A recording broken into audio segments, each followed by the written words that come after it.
بسم اللہ الرحمن الرحیم۔ اللہ تبارک و تعالیٰ کے نام سے شروع جو بڑا مہربان اور نہایت رحم کرنے والا ہے۔ پیارے دوستو، آج کی اس ویڈیو کے اندر ہم آپ کو بیان کریں گے کہ اللہ تبارک و تعالیٰ نے جنت کی حور کو کتنا خوبصورت بنایا ہے اور اللہ تبارک و تعالیٰ نے اس کو کیسے اور کیوں تخلیق فرمایا ہے۔ کیا جنت کی حوروں کو حضرت آدم علیہ السلام اور حضرت اماں حوا سلام اللہ علیہا سے پیدا کیا گیا ہے یا نہیں؟ اور کیا جنت کی حوروں کو مٹی سے بنایا گیا ہے یا کسی اور چیز سے بنایا گیا ہے؟ اور جب دنیا کے اندر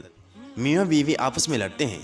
تو جنت کے اندر اس شوہر کی جو جنتی بیویاں ہوتی ہیں وہ دنیاوی عورتوں سے کیا کہتی ہیں؟ اور جنتی حوریں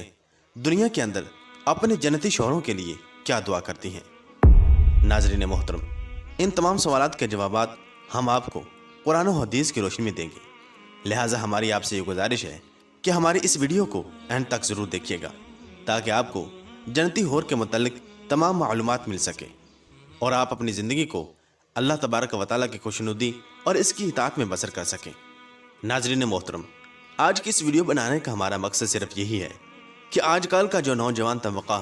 راہ راست سے غافل ہو چکا ہے اور بے شمار گناہوں اور لعنتوں میں مبتلا ہو چکا ہے، ان کو راہ راست پر لانا ہے۔ پیارے دوستو، جیسا کہ آپ جانتے ہیں، آج کل نوجوانوں کا عام طور پر اللہ تبارک و تعالیٰ کی نافرمانیوں میں مبتلا ہونا، دنیاوی لہو لعب، گندے ڈائجسٹ اور ناولوں کا پڑھنا، غلیظ میگزینوں اور اخبار اور رسالوں میں اپنے شوق کو پورا کرنا، نیم برنہا تصاویر، ٹی وی، سینما بینی کی لعنت میں پڑنا اکثر و بیشتر عورتوں کی وجہ سے ہوتا ہے۔ اگر ان کے سامنے جنت کی حسین و جمیل حوروں اور عورتوں کا نقشہ ہو، وہ اس کے پڑھنے اور دیکھنے سے ان موجودہ غلاظتوں سے اپنے آپ کو محفوظ کر کے اللہ تبارک و تعالیٰ کی رضا اور خوشنودی کو حاصل کر سکتے ہیں کہ وہ اپنی زندگی کو قرآن و سنت کے مطابق گزاریں، نیک اعمال کریں اور گناہوں سے بچیں، تو اللہ تبارک و تعالیٰ ان کو جنت نصیب فرمائے گا۔ ناظرین محترم، حافظ ابن قیم رحمۃ اللہ تعالی علیہ اپنی کتاب میں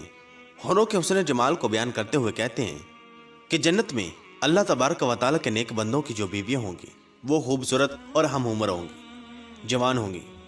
گلاب کے پھول اور سیب کی طرح حسین ان کے رخسار ہوں گے، اور موتیوں کی لڑی کی طرح ان کے چمکیلے دانت ہوں گے، ان کی کمروں میں باریکی ہوگی، ان کے چہروں کا حسن ایسا ہوگا کہ سورج ان کے گرد گردش کر رہا ہے، جب وہ مسکرائے گی تو اس کے دانتوں کے درمیان سے چمک نکلے گی، اور جنتی آدمی اس عورت کے رخساروں کے آنگن میں اپنا چہرہ اس طرح دیکھے گا جس طرح شیشے میں دیکھتا ہے، جس کی چمک واضح ہوگی۔ اور اگر وہ جنتی عورت دنیا کی جانب جھانک کر دیکھے تو زمین و آسمان کے درمیان ہر چیز خوشبو سے بھر جائے اور مخلوق کی زبانیں اللہ تبارک و تعالیٰ کی تکبیر اور تسبیح پکارنے لگے، اور مشرق و مغرب کے درمیان ہر چیز اس کی وجہ سے جگمگا اٹھے، اور سورج کی روشنی اس طرح مان پڑ جائے جس طرح ستاروں کی روشنی سورج کے سامنے مان پڑ جاتی ہے، اور زمین پر موجود ہر شے اللہ تبارک و تعالیٰ کی ذات پر ایمان لے آئے، اور اس کا دوپٹہ جو اس کے سر پر ہے وہ دنیا اور جو کچھ اس کے اندر ہے اس سے بہتر ہے، اور جنتی آدمیوں کی تمام تر آرزوؤں سے بڑھ کر آرزو اس کا اس عورت سے وصال ہوگا۔ وہ وقت گزرنے کے ساتھ حسن و جمال میں زیادہ ہوتی چلی جائے گی، اور مدت کا گزرنا اس کی محبت اور وصال کو زیادہ کر دے گا۔